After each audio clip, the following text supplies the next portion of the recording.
Salut à tous, vous êtes bien sur motorstv.com, c'est le débriefing F1 spécial Grand Prix des États-Unis avec la fin de saison qui se précise dangereusement. Salut Jean-Luc. Pourquoi dangereusement? Salut LFB, bonjour à tous. Parce que les verdicts... Gravement, oui. Bah oui. Le verdict va bientôt tomber en ce qui concerne le champion du monde 2014, mais on le sait, il faudra attendre le dernier Grand Prix. Tiens, ça c'est une des leçons de ce Grand Prix des États-Unis. Même si Hamilton gagne au Brésil et que Rosberg abandonne, ce qui pourrait pas être plus favorable à Hamilton que ça, n'est-ce pas? Eh bien, quoi qu'il arrive, il n'aurait que 49 points d'avance sur Rosberg. Tu en as beaucoup parlé de ce Grand Prix qui comptera de Houblin. Bah tiens, on y est. J'ai dit que c'était une ânerie et je suis resté poli. Ça se termine pareil, c'est en riz, mais c'est pas la même chose. Bah, pourquoi pas tripler, hein? Pourquoi pas 75 points ou 272 points? Enfin, c'est du grand n'importe quoi. C'est-à-dire que là, on a bien compris, on va pas déflorer. Tu vas me poser des questions, oui. Mais bon, Hamilton a pris clairement la main et depuis déjà quelques Grands Prix, parce que là, il vient d'aligner 5 victoires. Donc c'est clair qu'il le mérite globalement. Maintenant, Nico a le droit de se redresser. Et puis, mais bon, c'est ridicule de faire ça comme ça. Il y a eu une menace au niveau du championnat du monde des rallyes, justement. Mais vous voyez ça dans un autre débriefing où, à un moment, on a envisagé de tout jouer, le résultat d'un rallye, sur la dernière spéciale. C'est des conneries, voilà, Bon, je l'ai dit. Très bien. Allez, on va revenir, effectivement, on va développer tout ce qui s'est passé à Austin. Un Grand Prix plutôt plaisant, avec un bon rythme, des bonnes bagarres. Mais c'est vrai, Jean-Luc, on va commencer quand même par le contexte de ce Grand Prix des États-Unis. Car on est arrivé là-bas avec 2 équipes en moins sur l'échiquier de la F1. Alors d'accord, ce sont les plus petites, mais quand même, c'est symbolique. Et puis, c'est pas anodin. Donc, Marussia, Caterham ne sont pas là. La Formule 1, 18 voitures seulement au départ du Grand Prix des États-Unis. Quel est ton avis? Et là, je redeviens grave, parce que ça, c'est dramatique. Là, soyons clairs, on nous a dit, parce que si on se plonge dans les archives, naturellement, on constate qu'il y a eu 6 voitures seulement au départ du Grand Prix des États-Unis à Indianapolis en 2005, mais ça n'a rien à voir, c'était un problème de sécurité avec les pneumatiques Michelin à l'époque, etc. Il faut replonger à 1969, c'est-à-dire 45 ans, pour trouver un plateau aussi maigre. On se souvient que dans les années 80-90, il y a eu jusqu'à plus de 30 voitures, il y avait d'ailleurs des présélections, oui. Donc il y avait beaucoup d'appelés et toujours 26 élus sur la grille, ce qui pour moi représente la norme. En Formule 1, je suis désolé, mais 26 voitures, c'est super. 24, ça peut encore aller. 22, comme c'était le cas, c'est un moindre mal. Mais là, en dessous de 20, de toute façon, c'est un scandale. D'ailleurs, il y a des contrats, normalement, qui lient justement le promoteur, c'est-à-dire Bernie Ecclestone, CVC, et qui tu veux, maintenant, on ne sait même plus qui est propriétaire. Maintenant, Bernie commence à reconnaître qu'il a commis une erreur, c'est peu de le dire. Encore une fois, il a plein de qualités, mais là, bon, passons. Donc, j'en reviens à ce que tu me dis. C'est un drame de voir les petites écuries disparaître pour des raisons strictement financières, alors qu'effectivement, elles ont prévenu depuis des saisons, et on sait que Sauber est très mal, on sait que Lotus, quoi qu'on en dise, est très mal, tant que Gérard Lopez injectera du fric, on sait que Force India est très mal, tant que Vijay Mallya en mettra. D'ailleurs, il y a eu une conférence qui a duré très longtemps, 1h30, que j'ai regardée à Austin, avec devant Éric Boulier, qui était la voix de son maître, c'est-à-dire Ron Dennis, et qui évidemment donnait l'avis de McLaren, grosse écurie très puissante. Toto Wolff, alors lui, il a des actions chez Mercedes, mais c'était la voix de son maître aussi, la voix de Mercedes. Et puis derrière les 3 dont j'ai parlé, c'est-à-dire Lopez, Monisha, Kaltenborn et Vijay Mallya, eux, c'est les patrons, c'est eux qui payent, et là, c'est pas la même histoire. Ouais. Alors, je t'ai écouté attentivement sur RMC, figure-toi, où on te retrouve évidemment chaque week-end de Grand Prix avec Patrick Tambay et Antoine Arlot. Bon, tu as carrément dit, Jean-Luc, je t'ai bien entendu, que le changement de réglementation aussi technique cette année, technologique même, au niveau de ces groupes propulseurs, bon, c'était aussi une des raisons très importantes de la crise actuelle. Écoute, c'est mon avis pour une raison très simple, c'est que la facture moteur a été multipliée au bas mot par 3. Donc évidemment, c'est un problème complexe, alors qu'on parle au contraire de réduction des budgets de manière à permettre aux petites équipes, eh bien on adopte un règlement qui est une véritable révolution, comme il y en a rarement eu en Formule 1, à part l'instauration du turbo. Mais je te rappelle que le turbo était autorisé dans les années 70, c'est simplement que les constructeurs préféraient le V8 3 litres à l'époque. Bon, on ne va pas refaire toute l'histoire de la Formule 1, puisque vous êtes avec nous, vous la connaissez très bien. Mais en tout cas, c'est une véritable révolution que d'instaurer un tel niveau d'hybridation en Formule 1. Moi, je suis désolé, mais de mon point de vue, et ça incombe à la FIA, naturellement, à Jean Todt et à tous ceux qui l'entourent, c'est une erreur grave pour moi d'avoir imposé un changement aussi radical, aussi drastique de réglementation technique qui allait obligatoirement entraîner une élévation des coûts aussi radical. Et donc les petites écuries ont du mal à payer leurs moteurs. On a bien vu les problèmes de Lotus précisément avec Renault. On ignore les dessous de l'affaire. Maintenant, comme par hasard, on part chez Mercedes. Enfin, c'est du grand n'importe quoi. Et par parenthèse, eh bien, les grands constructeurs viennent de perdre également 2 clients et vont peut-être en perdre un 3e, puisque Sauber, évidemment, est client de Ferrari. Alors, client dans quelles conditions? Là aussi, il y a l'opacité la plus totale sur qui paye quoi, combien, comment. Enfin bon, tout ça va dans le mauvais sens. Et c'est pour ça que je dis, et on le savait avant, faut pas s'étonner aujourd'hui, on le savait depuis longtemps, c'est une erreur grave d'avoir imposé cette réglementation aussi drastique. On pouvait avoir un niveau d'hybridation qui était un petit peu supérieur, pourquoi pas? Après tout, c'est une démarche écologique que je peux comprendre, enfin même si c'est de la politique, hein, là on est très loin du sport, mais je comprends pas non plus parce qu'on a une discipline comme le championnat du monde d'endurance, le WEC, qui est très bien de ce point de vue-là, qui permet justement aux constructeurs, et là la réglementation est bien foutue, ça permet à Toyota, donc à Porsche, à Audi et à d'autres à venir, d'avoir des choix techniques, je suis désolé, je suis un peu long, des choix techniques qui sont radicalement différents pour une performance qui est, elle, bien organisée. Donc voilà ce que j'avais à dire. C'est une erreur coupable d'avoir imposé en Formule 1 un changement aussi drastique de réglementation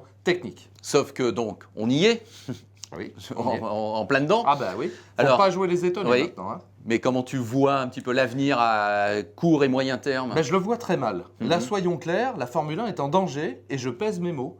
La Formule 1 est en grave danger. Alors, on en est à envisager, tu sais, la 3e voiture dont on parle depuis longtemps. Les constructeurs sont pas très pour. Alors, certains, c'est oui, puis après, c'est non, puis on ne sait pas. Bon, si on leur impose, ben, ils sont bien obligés d'y venir. Et ça, c'est uniquement pour combler le plateau qui est d'une tristesse, ou qui va être d'une tristesse absolue, si malheureusement, une ou 2 écuries ne passent pas l'hiver. Parce qu'encore une fois, c'est très possible. Si Vijay Mallya décide qu'il en a marre d'injecter des centaines de millions de dollars avec Sahara également, hein, puisqu'il a dû vendre la moitié de ses parts à un d'autre de ses amis milliardaires indiens, et que c'est la même chose pour Sauber, dont on se demande même comment. Alors, ils viennent de signer Ericsson, aussi la belle affaire. Je ne vais pas l'accabler, le pauvre garçon, il est bien gentil. Mais enfin, on est d'accord, c'est pas la flèche, c'est pas le nouvel Ayrton Senna. Non. Bon, sauf qu'il apporte entre 18 et 20 millions de dollars, et que chez Sauber, on est tellement à l'agonie que moins d'une semaine après la mort, utilisons les bons mots de Caterham, eh ben Ericsson va se replacer chez Sauber avec la mallette de billets. On est loin du sport, hein, je peux te dire. Donc la Formule 1 est en péril grave, vraiment. Alors, je crois que là, il y a des mesures drastiques à prendre, mais encore une fois, la conférence à laquelle j'ai assisté avec les 5 tenants ne me rassure pas du tout. C'est même pire que ça. La Formule 1 est liée par le fameux accord Concorde qui n'est pas signé justement entre les écuries. Moi, je me demande comment on va sortir de cet imbroglio sportivo-économico-financier, et malheureusement, on est loin du sport. Ok Jean-Luc, bon on va revenir alors sur ce qu'on a vu en piste à Austin. Ça au moins on a des raisons de se réjouir. Avec donc la pole position de Nico Rosberg, qui n'a rien à dire, qui a mené les 23 premiers tours, et donc on en arrive au 24e tour où Lewis Hamilton parvient à doubler Nico Rosberg. Alors toi, franchement, ma question elle est simple, est-ce que tu t'y attendais à ce qu'Hamilton puisse aller chercher Rosberg? Alors écoute, on a vu ce bras de fer dès le départ. Nico a préservé sa pole, par parenthèse, bravo à lui, parce que 9 poles pour lui en une saison. Personne n'aurait imaginé en début de saison qu'il allait être sur un tour plus rapide intrinsèquement que Lewis Hamilton. Ça, c'est vraiment la surprise. Donc là, on se dit, il fait le boulot, mais il dit, c'est demain que ça compte. Alors, on voit bien qu'il n'arrive pas à creuser l'écart, qu'il a un problème, effectivement, pour creuser le fameux gap. Bon, le premier ravitaillement, il reste devant, changement de pneumatique, il reste devant. Et puis après, à un moment, on voit que l'effort de Lewis est payé de succès, qu'il se rapproche, et on se demande comment va se passer l'attaque. Alors moi, ce qui m'a juste un peu déçu, c'est qu'il n'y ait pas eu de réplique de Nico. J'aurais aimé une vraie bagarre, je te passe, tu me repasses, et on se repasse. Et là, non. On comprend bien que Nico se dit, bon, là, maintenant, je vais gérer mon capital de pneumatique. On change à nouveau. Et puis, sur la fin, à un moment, le gap monte à 2,5, 2,8, 2 secondes 8. Et puis, à un moment, Nico fait un tour extraordinaire où Lewis est un peu gêné. Ça redescend à 1,8, 1,9. On se dit, peut-être il va y avoir un final magnifique. Et puis non, Hamilton est un poil plus fort que Nico Rosberg. Alors certes, Rosberg a justifié d'une petite erreur de management des boutons du boost. Mais il y a toujours une raison. Il y a toujours une raison. Alors, Lewis, c'était en essai, lui, c'était un problème de frein. Il chauffait plus d'un côté que de l'autre. Enfin bon, il y a toujours une raison, évidemment. Mais cette raison, elle incombe quand même en partie. Le pilote, il doit s'adapter. Je veux dire, les plus grands champions, je rappelle qu'Ayrton Senna, je suis désolé, je fais toujours référence à Ayrton, mais c'est quand même un exemple, a remporté le Grand Prix du Brésil devant son public dans des conditions position effroyable avec une boîte de vitesse bloquée. Bon, Nandachia, il avait toutes les raisons de ne pas le gagner, celui-là. Ouais. Bah, il a été cherché plus loin que loin pour gagner. Donc, c'est pas un problème, ça. Ouais. Je veux dire, un grand champion, il surmonte les problèmes. Ouais. Bon, de toute façon, ce que je voulais dire, Jean-Luc, c'est que c'est symbolique, encore une fois, de ce qu'on constate depuis pas mal de Grands Prix maintenant. Bah, c'est Hamilton qui a la main, c'est Hamilton qui va chercher son adversaire, qui va réussir le dépassement. Ça fait bien 10 victoires à 4, Ah ouais. 5 consécutivement. C'est la première fois que ça arrive dans sa carrière. Bon, là, même si Et il on est le premier pilote britannique le plus Oui, titré ça y est, maintenant, il est devant passé. Nigel Mansell, Voilà. 32 victoires. Ah oui, Voilà. non, c'est- Donc on en revient un peu quand même à la même histoire qu'on développe depuis 2-3 Grands Prix. C'est bien lui le patron, c'est bien lui maintenant qui, Ouais. logiquement, devrait être champion du monde. Et tu sais, il y a cette expression britannique qui dit effectivement la body attitude. On comprend bien, depuis cet accrochage, qui encore une fois en lui-même n'avait pas une importance dramatique, lors du deuxième tour du Grand Prix de Spa-Francorchamps, Ouais. où Nico Rosberg commet une erreur, et surtout ce qui s'est ensuivi, c'est-à-dire qu'il s'est fait taper sur les doigts très fort par Mercedes, et on a bien compris que Lewis maîtrise le sujet, à partir donc, et d'ailleurs il a remporté les victoires, à partir de Monza, c'est lui qui a la main, et Nico est un ton en dessous, et ça y est, quoi. Pour moi, le championnat, je ne vais pas dire qu'il est joué, parce que justement, c'est un sport mécanique. Et justement, il peut y avoir... Alors, la hantise, pour ne pas dire l'angoisse de Mercedes, eh bien, c'est justement qu'il y a un problème mécanique qui décide de l'issue du championnat. Ouais. Parce qu'on a bien compris que, quoi qu'il arrive, et la démonstration, tu vas la faire, bien sûr, Hamilton ne peut pas être à l'abri avant le Grand Prix d'Abu Dhabi, même si le pire se produisait pour Nico Rosberg au Brésil. Eh bien, ça veut donc dire que tout se jouera à Abu Dhabi. Et là, si jamais il y a un problème mécanique dans l'autre sens, tu imagines. Et voilà, car vous avez fait les calculs comme nous. Si Hamilton gagne au Brésil, 24 plus 25, 49 points. Même si Rosberg abandonne, 49 points. Or, il y aura bien 50 points distribués. Il à Abu manquerait Dhabi. un petit point, Ouais. un petit point, puisqu'à égalité de points, ce serait pour les Lewis qui auraient plus de victoires, de Ouais. toute manière. Donc. Bon, on verra bien comment ça se passe déjà à Interlagos. Mais Espérons bon. et souhaitons de tout cœur qu'il n'y ait pas de problème mécanique, ni pour l'un ni pour Ouais, l'autre, et que c'est ça ça. se joue sur la piste. Et puis là, clairement, ce qu'on a vu jusque-là à 2 Grands Prix de la fin, Ouais. c'est Lewis qui le mérite. Ce Voilà. titre, il a été le chercher. Bon, je te propose de passer un petit peu en revue les autres acteurs. Moi, j'ai le sentiment que Ricciardo, 3e, qui m'a encore épaté par quelques beaux dépassements. Vraiment, il est bien. Bon, j'ai essayé de garder la barbe comme lui, là, mais j'y arrive pas. Bon. C'est du travail. J'ai le sentiment qu'il a un peu chippé le podium aux Williams, que les Williams, ils étaient là en embuscade, et non, ce diable de Ricciardo a été prendre la 3e place du podium. Il est fort, Ouais, il hein. n'y a rien à dire, parce que là, il rate totalement son départ. Alors, on ne sait même pas si c'est lui qui le rate. Hein. Je répète que c'est une procédure technologique tellement complexe que s'il faut, lui, il ne rate rien du tout. C'est vraiment le système qui ne fonctionne pas. Et moi, je pense que c'est ça, parce qu'on ne peut pas se rater à ce point-là. Donc, il est 5e sur la grille, il devient 7e, Oui. on se dit, oula. Et après, effectivement, il effectue des dépassements remarquables. Alors, c'est un malin, c'est un chat, il est toujours là aux bons endroits, au bon moment. Il s'impose, il est à la fois brave, mais justement pas trop. Il est Ouais. génial, et je pense que du côté effectivement de Williams-Mercedes, on avait sûrement intrinsèquement une mécanique supérieure, mais ce boucle de Ricardo l'a encore Ouais. fait, il est très fort. Ouais, Massa, moi je me mets à sa place, qui à un moment donné d'ailleurs Ouais. est pas si loin que ça des Mercedes. Oui. Et d'ailleurs dans la petite cabane avant d'aller sur le podium, Rosberg, la première question qu'il pose à son responsable, là, mais comment ça se fait que les Williams étaient aussi proches de nous? Bon, donc ça veut bien dire qu'à un moment donné on s'est dit attention la Massa, et puis finalement Massa n'est que 4e et Bottas n'est que 5e. Bon, il y en a qui s'en contenteraient bien sûr. Oui, mais bon, un ton en dessous, Oui, et puis oui. encore Ricardo Voilà. sur le podium. Ouais. Alors le Vettel, je dis le Vettel, Ouais, bon, ouais, pardonnez-moi de cette familiarité, ouais, mais non, parce que j'allais dire, il nous a fait une course. Alors on a eu le sentiment, il partait des stands, on a eu le sentiment qu'il était à la ramasse, qu'il se plaignait que c'était le drame, puis finalement il nous fait une fin de course comme une fusée. Et c'est toujours s'il n'a pas mis tout le monde d'accord pour aller chercher la 6e place. Tu sais que j'aime bien cette Oui. expression, les grands champions ne meurent pas, les grandes équipes ne meurent pas. Le Vettel piqué au vif, bon là il expédie les affaires courantes, hein. Bon on sait, il peut même pas le dire. Il aimerait lui aussi dire bon allez, on finit ce championnat et je vais chez Ferrari, mais non, il peut pas puisque c'est toujours pas réglé avec Alonso dont tu vas me parler sûrement dans un instant. Donc le Vettel, il parle des stands avec une stratégie, il s'arrête tout de suite, il s'arrête une deuxième fois, on Oui. dit oulala, ça va être compliqué.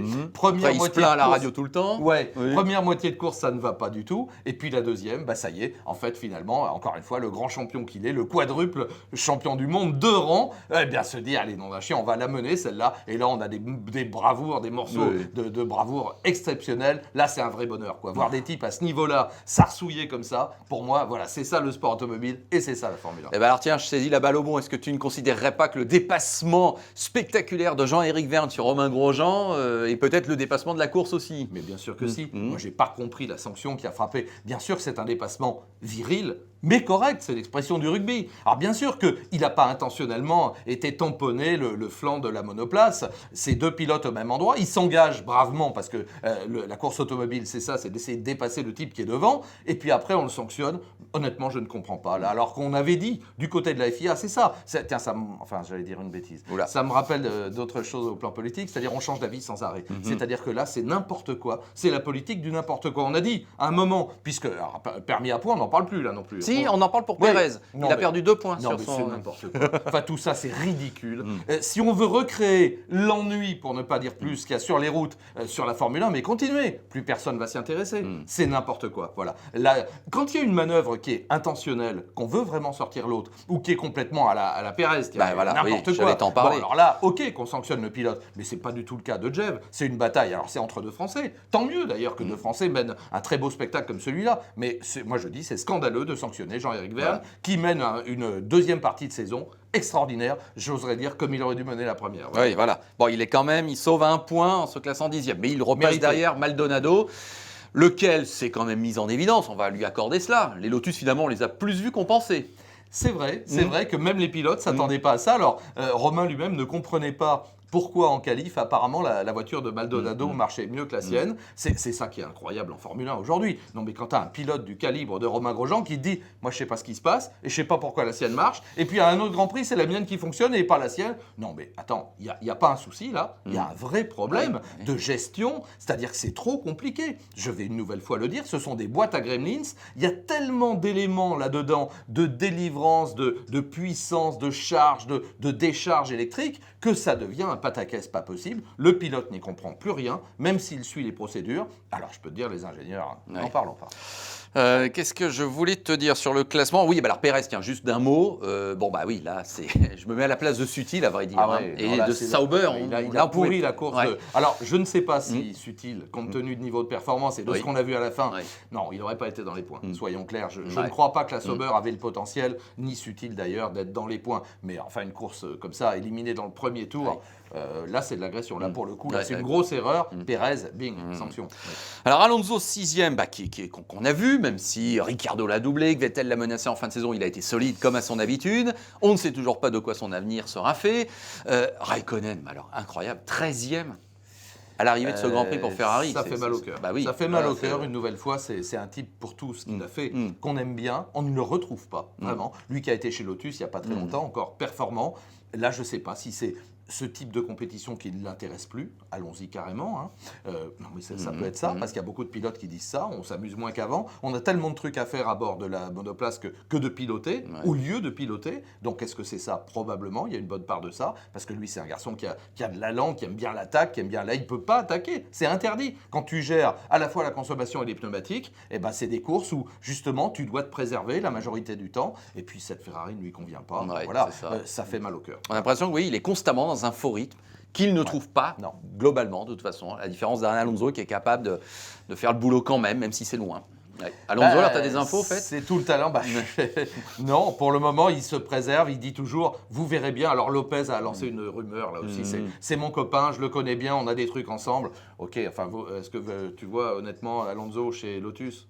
Pas actuellement. Bon, et surtout dans la mesure où, et c'est contradictoire avec ce qui est dit par ailleurs, on sait que Maldonado... Ding, valise de dollars à verrouiller pour 2015, puisqu'il doit y laisser lui aussi, alors là c'est encore plus, hein, c'est sûrement 25, 30 ou 40, je n'en sais rien, seuls le savent, donc beaucoup d'argent pour maintenir son baquet, et que Romain Grosjean a une option pour rester, c'est lui qui l'a, et il n'a pas d'autre solution, donc il va rester, donc là je comprends plus, si on nous dit, on laisse planer le doute, enfin ça c'est du bullshit, comme disent les Anglais, du bullshit de paddock, c'est n'importe quoi, voilà. Alors peut-être qu'ils vont faire du vélo ensemble, hein, je lui souhaite, mais moi aussi je fais du vélo avec des copains, mais c'est pas la question. Puis dernière petite chose, moi j'ai bien aimé la phrase, la communication radio avec Jenson Button, à qui on dit tu rentres au stand, puis au dernier moment on lui dit non, tu restes en piste, et puis au tour d'après on lui dit tu peux rentrer, il dit vous êtes sûr là? Bon, j'ai bien aimé l'humour, c'était un peu sarcastique.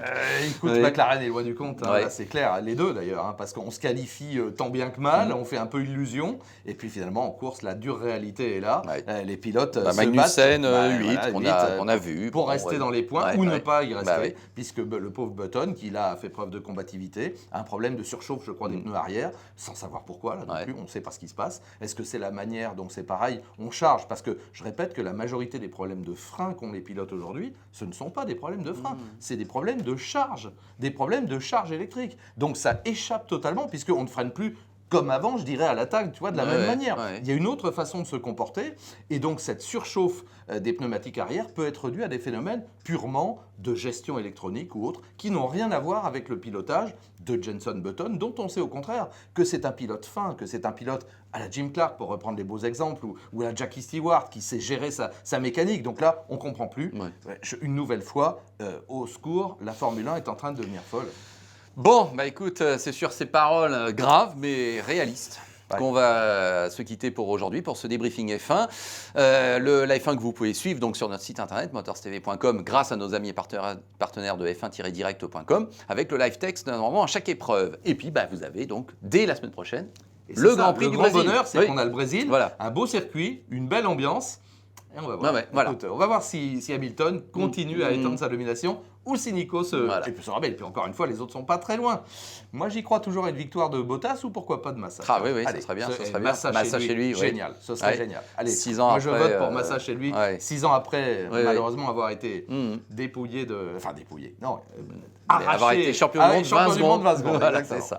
Ok, Jean-Luc, bon, bah, on suivra ça ensemble. Merci de votre attention, merci de votre fidélité et passion, comme les nôtres, bien évidemment. Salut à tous. Et Forza Jules, toujours, on l'oublie pas. Salut à tous.